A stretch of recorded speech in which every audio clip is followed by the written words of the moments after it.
میں مفتی محمد احمد رئیسی میرا دین میری جنت چینل کی جانب سے آپ حضرات کی خدمت میں حاضر ہوں۔ اگر کسی شخص کے جگر میں ورم ہے جس کے سبب درد ہے اور تکلیف ہے، کافی علاج معالجے کے باوجود بھی وہ تکلیف دور نہیں ہو رہا اور وہ تکلیف ختم نہیں ہو رہا، تو میں ایک ایسا وظیفہ آپ کو بتاتا ہوں۔ اگر آپ اس وظیفے پر عمل کریں گے معین مقدار میں اور مقررہ اوقات میں، تو اللہ تبارک و تعالیٰ کی ذات سے کامل امید اور یقین ہے آپ کا یہ جگر کا درد اور اس جگر کا ورم ختم ہو جائے گا۔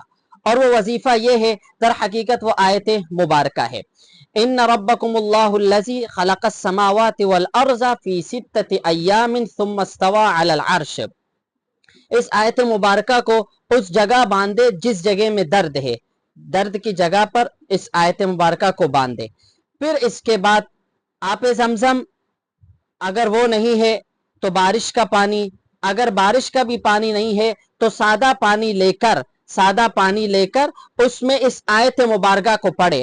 آیت مبارکہ کو پڑھنے کے بعد 7 دن تک اس مریض کو جس کے جگر میں ورم ہے، تکلیف ہے، درد ہے، اس کو 7 دن تک مسلسل پلائیں اور بیچ میں کبھی بھی ناغہ نہ کرے، تو اللہ تبارک و تعالیٰ کی ذات سے کامل امید اور یقین ہے انشاءاللہ اس کے جگر کا یہ جو درد ہے، تکلیف ہے، یہ ختم ہو جائے گا۔ اس طرح کے اچھے ویڈیوز دیکھنے کے لیے ہمارے فیس بک پیج کو فالو کریں اور ہمارے یوٹیوب چینل کو سبسکرائب کریں۔ جزاک اللہ۔